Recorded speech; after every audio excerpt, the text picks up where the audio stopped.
আমার প্রাইভেট গাড়ি, আমি সিট বেল্ট পরে আছি, সবকিছু করে আছি, কোনো কিছু ব্লেম করা হয়নি। আপনি গাড়িটা থামালেন কেন? ইলেকশনের জন্য আমি দেবো না গাড়িটা, কি করবেন? আপনাকে কারণ জানা এটা আমার প্রাইভেট গাড়ি, দেবো না। গাড়ি তার প্রাইভেট ইউজের জন্য হয়, প্রাইভেট প্রপার্টি নিয়ে নেওয়া যায় ইলেকশনের জন্য। আমার আরে গাড়ি দেবো না বলছি তো। আমি গাড়ি আমি নিচ্ছি না। তাহলে আমি তো দেবো না, আপনি আটকাচ্ছেন কেন? আমার অবস্ট্রাকশন করছেন কেন? দাদা ভাই, আপনি কোন জায়গায়, কোন জুরিসডিকশনের লোক? ডানলাপ ট্রাফিকের আছে। ডানলাপ ট্রাফিক আমি দেবো না, আপনি কমপ্লেন করুন। কমপ্লেনে করে দেবো নাই আপনারা। আরে আপনার রিকুইজিশন আমি গাড়িটা দেবো না, আপনি আমাকে অবস্ট্রাকশন করবেন? আপনি এই গাড়ি চালান তো, এটা ইয়ার কি হচ্ছে নাকি একটা রাস্তার মধ্যে? উত্তেজিত হচ্ছে আপনি এভাবে। তাহলে আপনি গাড়িটা থামালেন কেন? কি অপরাধ আমার? এটা নিয়ম। আমার অপরাধটা কি? আপনাকে অপরাধ। তাহলে গাড়িটা থামালেন কেন? বলছি তো দেবো না গাড়িটা। আরামসে। মুশকিল। অপরাধে কিছু করেন না আপনি। কি সমস্যা? আপনাকে বলেছে আপনি গাড়ি চেয়েছেন, আমি গাড়ি দেবো না, এবার কি করবেন আপনি? কিন্তু এইভাবে আপনি গাড়ি না, এইভাবে হবে না, এইভাবে সব ভুলে যান। আমি গাড়িটা প্রাইভেট নিজে গাড়িটা কিনেছি। হ্যাঁ অবশ্যই। হ্যাঁ, তাহলে আপনি গাড়িটা আটকালেন কেন? সবাই কি অপরাধ? অপরাধ কিছু করেননি। আমি গাড়ি দেবো না, কি করবেন? কথা বলা হয় না আমি গাড়ি দেবো না, কি করবেন? আমি গাড়ি দেবো না, কি করবেন? নিয়মটা মানতে হবে। না, কোথাও নিয়ম হতে পারে? ইলেকশন এইভাবে হয়েছে। হতে পারে না, ইলেকশন হতে পারে না। আপনি উত্তর প্রাইভেট প্রপার্টি আপনি নিতে পারেন, আপনি বলুন। আপনি উত্তপ্ত হবেন না এইভাবে। আপনি বলুন কি আমার করা কাজের যায়? জন্য নয়, গভর্নমেন্ট কাজের জন্য। না, গভর্নমেন্টের কাছে দেবো না। অলরেডি নেওয়া হয়েছে। আমি গভর্নমেন্টের কাছে আমার নিজের গাড়ি দেবো না, আমার কাজ আছে, আপনি কি করবেন করুন। করার কিছু নেই। তাহলে আপনাকে আপনি ছাড়ুন আমাকে। ছেড়ে দেবো তো। ছাড়ুন। ব্যাপারটাকে শুনতে হবে তো। আমি আগ্রহী নই মিডিয়া শুনতে। করছেন, এত আমি হাঙ্গামা করছেন। শুনতে আগ্রহী নই, আপনি এটা বলুন। এটা প্রসিডিওর। না, আমি আপনাকে ইলেকশনের গাড়ি জন্য দেবো গাড়ি না। নেওয়া হয়, এইভাবে আমি নেওয়া হয়। গাড়ি দেবো না, আপনি কি করবেন করুন। আপনি দেবেন না বললে দেখুন সেরকম কাজ দেখাতে হবে যে আমি এই কারণে দিচ্ছি আমার না। কাজ আছে, আমার কাজ আছে। প্রত্যেক ব্যক্তির তো কাজ আছে। হ্যাঁ, তা আমি দেবো কার না, কাজ নেই? আমি দেবো না এর গাড়ি। মধ্যেও এটা করতে হবে। আমি গাড়িটা আপনি জোর করবেন? এটা কি রুলে লেখা আছে? এটা আপনি গুরুত্বপূর্ণ একটা কাজ। কি গুরুত্বপূর্ণ কাজ? ইলেকশনটা- কি গুরুত্বপূর্ণ কাজ? আমি আমার ব্যক্তিগত গাড়ি দেবো না, আপনি কি আপনি করবেন? দেখুন, আপনাকে উত্তপ্ত হবেন না। আপনার কাজে যে আপনাকে- অসুবিধা হচ্ছে, আপনাকে- ক্ষতিপূরণটা কে দেবে? আমি একটা কাজে যাচ্ছি, আমার সেখানে দেরি হচ্ছে, ক্ষতিপূরণ কে দেবে? কেমন কিছু আপনি আটকালেন কেন গাড়িটা? আপনি গাড়িটা গাড়ি আটকালেন নেওয়ার কেন? জন্য আটকানো হয়েছে আপনাকে। কেন? আমি তো দেবো না বলে দিলাম তো অনেকক্ষণ আগে। এইভাবে আপনি বলছেন কেন? তাহলে কিভাবে বলছেন? ইলেকশন এইভাবে হয়ে আসছে। আপনি বাড়িতে চিঠি পাঠান। এইভাবে নয়, তাহলে কিভাবে এইভাবে হয়? হয় না। এটা কিভাবে হয়? এইভাবে রাস্তা থেকে রাস্তা থেকে ক্যাপচার করা হয়, এটা কি গুন্ডামি? রাস্তা থেকে ক্যাপচার করা হয়? বলবেন না। তাহলে আপনি আটকাচ্ছেন কেন? গুন্ডামি করে আপনি আটকাচ্ছেন কেন গাড়িটা? ইলেকশনে ধরে নেওয়ার জন্য। আরে দেবো না বলছি তো। আপনার উত্তপ্ত আপনি আপনাকে দেবো না আমি গাড়িটা, আপনি কি আমাকে করবেন? নয়, আমাকে নয়, এটা গভর্নমেন্টে দেবেন। না, কেন দেবো? আমি নেবো না, আমার কাছে আমি দেবো না, কি করবেন? ইলেকশন এইভাবে হয়ে আসছে আমি স্যার। দেবো না, রুলটা দেখান আমাকে। আমি কি আমাকে বললাম? উল্টা এটা দেখান। তো কি এটা কি আপনি রয়েছে? requisition শুনতে এটাই তো, পাচ্ছেন। এটা না, এভাবে গাড়ি নেওয়া যায় না। এভাবে গাড়ি নেওয়া যায় না। করা যায় কেন? আপনি কোথাকার ট্রাফিক গার্ড? বললাম তো ডানলাপ ট্রাফিকে বললাম তো। আপনার কমিশনারেট কে কোথায়? এত মিডিয়া ব্যারাকপুর তো? হ্যাঁ, আপনি ব্যারাকপুর তো? হ্যাঁ। ঠিক, আপনার নামটা? আমার নাম হাসিম শেখ। হাসিম শেখ। হ্যাঁ, বলুন। ঠিক আছে, বাকিটা আমি ব্যারাকপুর পুলিশ হ্যাঁ। কমিশনারেটে বলবো। সিগন্যাল খুলে দিয়েছে, এবার আমি গাড়িটা স্টার্ট করব। আসুন, ঠিক আছে। চলুন। একটা যদি কেস আসে, হ্যাঁ। তাহলে হাসিম শেখ আপনার নামে আমি কমপ্লেন আপনার করব। নামে আমি করতে বাধ্য হবে এবার। যান আপনি করুন, যেভাবে যান threat করুন, দিচ্ছেন, যান আপনি করুন। করতে পারেন না। যান করুন। আপনি threat দিতে পারেন না। কি threat দিচ্ছি? আমি আপনি গাড়িটা আপনাকে obstruct কোনো করলেন illegal কেন? কোনো কাজ কথা বলা হয়নি। আপনি obstruct করলেন আপনাকে কেন? না। আপনি obstruct করলেন কেন? এইভাবে নেওয়া হয়। আমার অপরাধ কি? গাড়িটা- সিগন্যাল অপরাধ- পড়া কোনো আছে। অপরাধ নেই তো। গাড়ি সিগন্যাল আপনাকে মানছি। কে বলেনি? তাহলে আপনি আমার আটকালেন কেন? ওইভাবে আটকালেন কেন? ওই জন্য বুঝো, আপনার আটকানো আপনাকে হয়নি। শুরুতে বললাম যে গাড়িটা আমি দেবো না। আপনি threat দেবেন না। তাহলে আপনি আমার আটকালেন কেন? হ্যাঁ? আটকালেন এটা কেন? গভর্নমেন্টের অর্ডার হয়েছে এটা। কি order? এটা আমার জন্য নয়। অর্ডারটা দেখান। আপনি কি বললাম? আপনি রিকুইজিশন স্লিপার অর্ডার এক না, অর্ডার দেখান। আরে দাদা ভাই, এইভাবে আপনি order দেখান। এইভাবে হয়ে এসেছে। আপনি order দেখান। ইলেকশনটা এইভাবেই হয়। অর্ডার দেখান। মিডিয়া করে আপনি ভাবছেন আপনি না, order দেখান। বাহাদুরি করে দেখাবেন না। একদম বাহাদুরি আমার করছেন। কাজ নয়। এটা দেশের জনগণের ভোট। পার্সোনাল কাজ না। তাহলে আপনি ভাবছেন থামালেন মিডিয়া কেন? করে অনেক কিছু হয়ে যাবে অনেক নাকি? কিছু হয়ে যাবে। এটা আমার কাজ দেখুন না নয়। কি হয়। হ্যাঁ, ঠিক আপনি আছে। দেখুন না কি হয়। ফোনটা দিয়ে সবকে। আপনি ডাকুন, আপনার কত বড় অফিসার আছে আপনি ডাকুন। কত বড় অফিসার না? তাহলে যেটা কোথায়? রুল সেটা আপনি কোথায় রুলে লেখা আছে ব্যক্তিগত গাড়ি যেটা নিয়ে যাওয়া যায়? rules আছে সেটা- কোথায় লেখা আছে যে ব্যক্তিগত গাড়ি নিয়ে যাওয়া যায়? উত্তপ্ত আর হবে না। 1 মিনিট আমি দাঁড়াবো না, আমি সিগন্যালটা খুলবে চলে যাবো। এই কাজ করে কাজ চলে ছেড়ে দাও। কিসের জন্য ছবি তুলবো? কিসের জন্য গাড়ির ছবি তুলবেন? কি জন্য ছবি আপনি তুলবেন? আমার ছবি তুলছেন, আমি ছবি তুলবো না। না, আমার রাইট আছে। আপনি গভর্নমেন্ট সার্ভেন্ট। আমার রাইট নেই। না, না, আমার আপনার রাইট right নেই। নেই। আমার রাইট নেই। আপনার right আমার নেই। কোনো রাইট নেই। আপনি অসভ্যতা করেছেন আমার সাথে। তাই আপনি অসভ্যতা আপনি করেছেন আমার টোটালি সাথে। মিসবিহেভ, টোটালি মিসবিহেভ করেছেন আপনি। আপনি যা করছেন আপনি আগে ডাকুন আপনার অফিসার। আপনি ডাকুন স্যার। আপনি অফিসারকে ডাকুন। আপনি এরকম ভাবে মিডিয়া করছেন বিনা মতলবে, তখন করে দেবেন। না, করবো তো। এটা আমার কাজ নয়। আপনি সরকারের টাকায় মাইনে পাচ্ছেন। হ্যাঁ, অবশ্যই পাচ্ছি তো। পাবলিককে হ্যারাস করছেন। না, এটা harassment নয় এটা। এটা harassment নয় এটা এটা। কি ভদ্রতা? এটা লিগ্যাল। কি legal? লিগ্যাল। কোথায় আইনে লিগ্যাল লেখা? প্রসিডিউর এটা। কোথায় আইনে আইন লেখা আছে? অবশ্যই আছে। ও, দেখান আইনটা এটা আমি দেখান। কোথায় বললাম? এটা আমি কোথায় আইনটা বললাম? দেখান। এটা কি আমার বাড়ির কাগজ এটা? এটা requisition এটা কি- হ্যাঁ, এটা এটা order নয়। গভর্নমেন্ট ইস্যু এটা। না, এটা order গভর্নমেন্ট নয়। Paper issue. এটা order নয়। গভর্নমেন্ট পেপার আপনি ইস্যু। আইনটা জানুন। আপনি ভালো জানুন। আপনি আইনটা অনেক জানুন। কিছু জেনে গেছেন আপনি। অনেক জেনে গেছেন। জানুন, আপনি আইনটা জানুন। আপনি জানবেন না কেন? আপনি আইনটা জানুন। আপনার জানার প্রয়োজন আছে। আপনার অফিসারকে ডাকুন। আমি তো অফিসার। কে অফিসার? এটা কি এটা? না, আপনার এটা superior অফিসার না এটা? আপনি সুপিরিয়রকে ডাকুন। উত্তপ্ত হয়ে ভিডিও করে লাভ নেই, আপনি ঠিক আছে? superior কে ডাকুন। আমার পার্সোনাল কাজ নয়। আরে দেবো না বলেছি তো, আপনি কি করবেন? গাড়িটা স্টার্ট করুন। সত্যি কথা বলতে কি বলতো, এইরকমও কি হয় যে রাস্তায় আমি আমার প্রাইভেট গাড়ি নিয়ে বেরিয়েছি, আমার মাকে নিয়ে, আমার বোনকে নিয়ে, আমার ফ্যামিলিকে নিয়ে, আমার পরিবারকে নিয়ে বেরিয়েছি, হট করে কোনো এক ট্রাফিক গার্ডে কোনো এক পুলিশ কর্তা আসবে, সে বলবে গাড়িটা আমায় দিন। গাড়িটা এখন আমাদের গভর্নমেন্টের কাজে লাগবে। কি কাজে? গভর্নমেন্ট এখন ইলেকশনের কাজে লাগবে। ভাই এইরকমও যে হয়, এটা আমি ফার্স্ট টাইম দেখলাম এই ভিডিও। আমি দেখাবো, এরপরও আমি কিছু ভিডিওস দেখাবো তোমাদেরকে। এই ভিডিও নিয়ে আমার একটু বক্তব্য আমি বলি, তারপরে তোমাদের পরের ভিডিওটা দেখাচ্ছি যে গভর্নমেন্টের কাজের জন্য পাবলিকের গাড়ি ইউজ করতে হবে। হাস্যকর।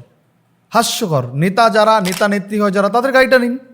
যারা এমএলএ 5 বছর থাকবে, পয়সা কামাবে। যারা এমপি 5 বছর থাকবে, পয়সা কামাবে। যারা বিধায়ক 5 বছর থাকবে, পয়সা কামাবে। যারা কাউন্সিলর 5 বছর থাকবে, পয়সা কামাবে। যারা বিভিন্ন পদে আছে, তাদের গাড়িগুলো নিন না। তারা তো জনস্বার্থে হয়েছে। যদি সত্যি এরকম নিয়মটা থেকে থাকে, তাহলে তাদের গাড়িগুলো নিন না। তারা তো জনস্বার্থে তারা নেতা হয়েছে, মানুষের সেবা করার জন্য তারা নেতা হয়েছে, নেত্রী হয়েছে। একদিনকে ধরে দেখান তো তাদের গাড়িটা। ওই চাকরি আর থাকবে না ধরে দাঁড়ালে তাদের গাড়িটা। আমি শুধু ভাবি যে এই বাংলায় আর কত কিছু দেখতে হবে। সত্যি কি এইরকম নিয়ম বাস্তব হওয়া সম্ভব? এক মানুষ, এই অরিত্র, যিনি তার গাড়ি নিয়ে, যিনি তার প্রাইভেট কার নিয়ে রাস্তায় বেরিয়েছে, হুট করে এক পুলিশ কর্তা এসে তাকে বলছে, দাদা গাড়িটা আমায় এখন দিয়ে চলে যান আপনি। বাহ,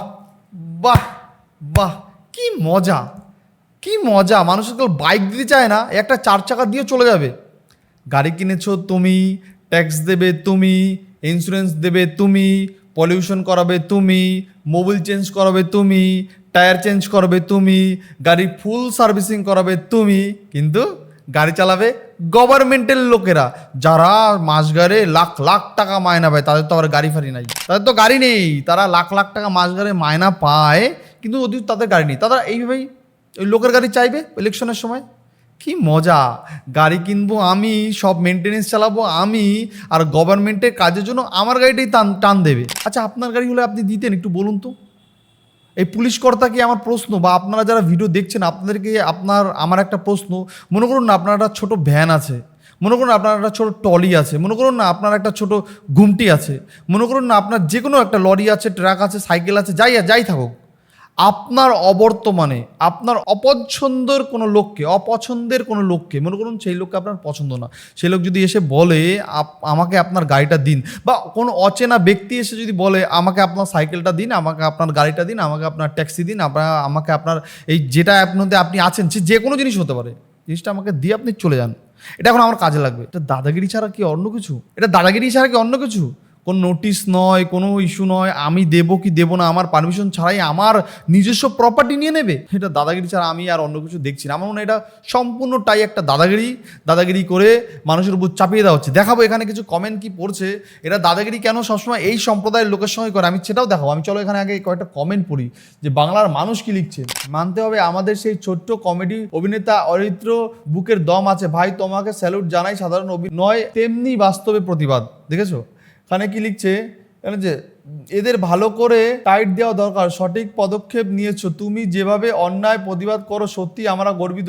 যে যাই হোক সুবিধাবাদী, তুমি সদাই থাকো প্রতিবাদী। দেখেছো এখানে খুব বাজে অভিজ্ঞতা আছে, এইরকম কোনো রুল নেই। দেখেছো এখানে বলছে, এখানে কি বলছে যে কথায় বলে বাপেরও বাপ থাকে, জায়গায় পড়লে বোঝা যায়, স্যালুট ভাই। দেখেছো মানে এই যে অরিত্রকে এই ভিডিওতে সব মানুষ, প্রত্যেকটা মানুষ তাকে স্যালুট জানিয়েছে, প্রত্যেকটা মানুষ তাকে কংগ্রেস জানিয়েছে। কারণ এইরকমই প্রতিবাদ হওয়া দরকার বাংলার মাটিতে। পুলিশরা আসবে আর যখন তখন আসবে, এসে বলে আমার ফোনটা দিয়ে নিয়ে যাবো, এখন আমার সাইকেল দিয়ে নিয়ে যাবো, আমার সব কিছু নিয়ে যাবো। কী রুলস এটা? সত্যি কি এটা গভর্নমেন্টের রুলস? আমি দেখো তারপরে বলছে, দেখো এখানে কি লিখছে দেখো, এখানে হচ্ছে অরিত্র ভাই তুমি ঠিক বলেছো, পাবলিকের করের টাকায় যাদের পেট চলে তারাই অকারণে পাবলিককে হেনস্থা করছে। দেখেছো এখানে একাধিক লোক কমেন্ট লিখেছে, কমেন্ট আমি পড়ে শেষ করতে পারবো না। বলছে সাইকেল দিয়ে দে ভাই। দেখেছো এখানে বলছে এদের উচিত জবাব দেওয়া সময় এসেছে। এখানে এই ভিডিওতে প্রায় 1 লাখ মানে 1,63 মানে 1,63,000 লোক এই ভিডিওতে লাইক করেছে, 8,000 লোক কমেন্ট করেছে, 14,000 লোক ভিডিওটা শেয়ার করেছে। বাংলায় এখন তুমুল ভাইরাল এই ভিডিও, বাংলায় প্রচণ্ড ভাইরাল। আমি দেখাবো, আমি তারপরেও এই আরেকটা ভিডিও দেখাচ্ছি, এটাও কলকাতারই এক দৃশ্য, সেটাও তোমরা দেখো। বিনা হেলমেটে বাইক নিয়ে কলকাতার উপরে স্টান্ট হচ্ছে, দেখো খাস মেন রোডের ওপরে ঈদের দিনে বাহ, কলকাতায় বাইক স্ট্যান্ড হচ্ছে পুলিশের সামনে, কোনো হেলমেটও নেই। দেখুন ভিডিওতে, দেখুন পুলিশ কোনো কেস দেবে না, কোনো কেস নেই পুলিশের, আরামসে এদের নিজেদের মতো এরা যেরকম ইচ্ছা যাবে, যত ইচ্ছা স্পিড চালাবে, কোনো কেস নেই। কিন্তু ভাবুন তো, আমাদের দুর্গাপুজোর সময় আমরা যদি বিনা হেলমেটে বেরোয় পড়ি, সঙ্গে সঙ্গে আমাদের ধরে ধরে 1000 টাকা করে ফাইন। আর এদের দেখো, ঈদের দিনে কোনো হেলমেট নেই, কোনো ফাইন নেই, ইচ্ছা মতো বাইক চালাচ্ছে, কোনো সিগন্যাল মারারও দরকার নেই। পুলিশ আর আমাদের পুজোর সময় আমরা যদি কোনো কারণে একটা সিগন্যাল টপকে ফেলি, তাহলে এমন ভাবে বিহেভিয়ার করা হয় যেন আমরা ভারত পাকিস্তানের বর্ডার টপকে ফেলেছি। এদের বেলা কোনো কেস নেই। আমার প্রশ্ন পশ্চিমবঙ্গ পুলিশকে, কেন এই দ্বিচারিতাটা কেন? আইন তো সবার জন্য সমান হওয়া উচিত, কিন্তু এদের জন্য কি আলাদা আইন আছে? এরা যা কিছু করতে পারে, এদের কিছু বলা হবে না? আর আমাদের হিন্দুরা যদি পুজোর সময় একটু বিনা হেলমেটে বেরিয়ে পড়ি, আমাদের নামে কেস।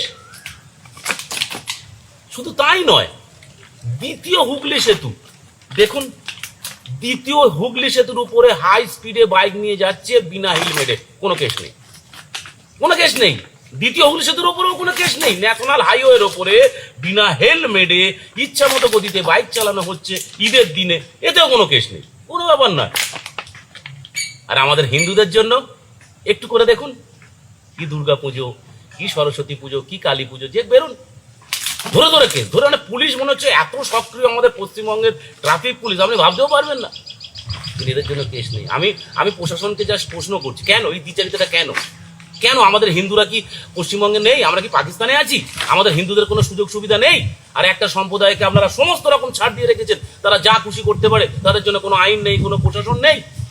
যত আইন আমাদের হিন্দুদের উপরে বলবৎ হয়, এত ছাড় কেন? শুধুই মাত্র কি ভোট এরা দেয়? হিন্দুরা কি বর্তমান প্রশাসনের দলকে কি হিন্দুরা ভোট দেয় না? আর যে হিন্দুরা ভোট দেয় তাদেরকে বলছি, দেখুন চোখের সামনে, দেখতে পাচ্ছেন কোনো সুযোগ সুবিধা নেই। আমাদের হিন্দুদের, আমরা পাকিস্তানের মতো বেঁচে আছি ভাই, আমাদের কোনো সুযোগ সুবিধা নেই। কিন্তু দেখুন সব সুযোগ সুবিধা ভোগ করছে কারা দেখুন।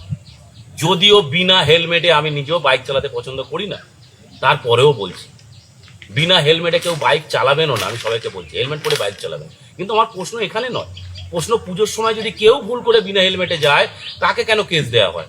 ঈদের দিনে কেন সমস্ত ছাড়? আমার এটা প্রশ্ন রইল প্রশাসনকে। এই প্রশ্নটা কেউ যদি জানেন তো জবাব দেবেন। জয় হিন্দ, ভারত মাতা কি জয়। এই বিষয়ে কি বলবে কলকাতা পুলিশ? এই বিষয়ে পুলিশ কেন নীরব থাকে? এই সব বিষয়ে পুলিশকে আমরা দেখি একদম নীরব, কোনো কথা নেই, তাদের মুখে ভয়েস নেই, আওয়াজ নেই, কিচ্ছু নেই। এখন বলবেন তাদের গিয়ে, এই তোর গাড়িটা দে তো, একটা ফাইন করি, তোর গাড়িটা তো ইলেকশনে কাজে লাগবে? সাহস নেই না? হ্যাঁ আমি জানি সাহস নেই, কারণ আপনি যখনই বলতে যাবেন উপর থেকে একটা ফোন আসবে, ওটা পার্টির ছেলে আছে, তুই কাকে ধরেছিস রে? ওটা আমার পার্টির ছেলে, ছেড়ে দে। আপনি নিজেই একটা অপমানিত হবেন তখন। তা আপনারাও জানেন যে বর্তমানে একটা সম্প্রদায়ের লোককে যত ইচ্ছা তত দাবান, কিন্তু সেই সম্প্রদায়ের লোকের মধ্যেই তো সব থেকে বেশি দোগলা থাকে, সেই সম্প্রদায়ের লোকের মধ্যে সব থেকে বেশি দোগলা থাকে। তাই আপনারাও বিষয়টা বুঝে গেছেন, সেটা দোষটা আপনাদের না। দোষটা হলো যে আমাদের সম্প্রদায়ে এমন কিছু কিছু দোগলা আছে, তাদের জন্য আজকে আমাদের এইরকম প্রত্যেকটা জায়গায় হেনস্থা হতে হয়। হরিদ্রকে বলছে গাড়ি দিয়ে বাড়ি ফোট, এখন গাড়ি ইলেকশনে কাজে লাগাবো, কিন্তু ঠিক এই বেলায় পুলিশের নাগের ডোকার উপর থেকে মু মু মু মু করতে করতে গেল। এখন আর পুলিশ দেখে হি আসছে, গাড়ি থেকে বেরোলো, দেখলাম আসলো। ওরা জানে এটা কমেডি, এটা সার্কাস চলছে। ঈদের দিনে সার্কাসটা চলবে, ঈদের দিনে কলকাতার মতন জায়গায় দাঁড়িয়ে এই সার্কাসটা চলবে। এই ঈদে এই সার্কাস বন্ধ করার জন্য কেউ কোনো কথা বলবে না, কারণ যে কথা বলবে তার চাকরি কালকে নাও থাকতে পারে। ভাই কি দরকার আছে বাবা, আমি কোনো রকম টুকটাক করে এই ফাইন টাইন করে একটু জাস্টিস করে মাস গেলে একটা মায়না পাই মোটা টাকা, তা আমি কেন কথা বলবো এই বিষয়ে? এই বিষয়ে আমাকে কথা বলার কোনো দরকার নেই। আমি দেখি, মজা নিই। আর এটা যদি কোনো সত্যি দুর্গাপূজা হতো, কসমসে বলছি, এটা দুর্গাপূজা হতো, তাহলে ওই গাড়িগুলোকে ধাওয়া করে, দেখো না ওই বুলেট নিয়ে ধাওয়া করতো, 4 চাকা নিয়ে ধাওয়া করতো, সিগনালে ফোন করতো, এই শোন, পরের সিগনালে 4-5টা ছেলে খাপ করে ধর, ওরা এখানে ভুবু করতে করতে গেছে। তখন ওরা ঠিক ফোন টোন করে সিগনালে হাজার ইনফর্ম করে তারপরে তোমাকে ওদেরকে ধরে বিভিন্ন রকমের মোকদ্দমা করতো, ফাইন করতো, তারপরে কোর্টে চালান করতো, এভরিথিং অনেক কিছু করতো। আর এই বিষয়ে তারা দেখবে আর মজা নেবে, যেন ওইখানে একটা মেলা লেগেছে, ওইখানে রাস্তার মধ্যে প্রকাশ্যে মরণকুয়া চলছে, পুলিশ সেই মরণকুয়া দেখে মজা উপভোগ করছে। লজ্জা লাগা দরকার এই পুলিশের, লজ্জা লাগা দরকার এই বাংলা সরকারের। কেন একটা সম্প্রদায়ের মানুষকেই শুধু সবসময় এত অত্যাচার করে, এত কিছু করার পর চুপচাপ থাকবে, আর একটা সম্প্রদায়ের মানুষ তা পান থেকে চুন খসলেই তাদের ধরো। জানি না বাংলার মানুষ কবে বুঝবে, এই বাংলার মানুষকে বোঝা উচিত। তোমরা জানাবে তোমাদের মূল্যবান বক্তব্য, অবশ্যই তোমরা তোমাদের মূল্যবান বক্তব্য কমেন্টে জানাও। নেক্সট আবার দেখা হচ্ছে অন্য কোনো ভিডিও, অন্য কোনো পর্ব। আজকে শেষ করছি। বাই বাই বন্ধুরা, ভালো থেকো, সাবধানে থেকো, সেফ থেকো, বাই বাই।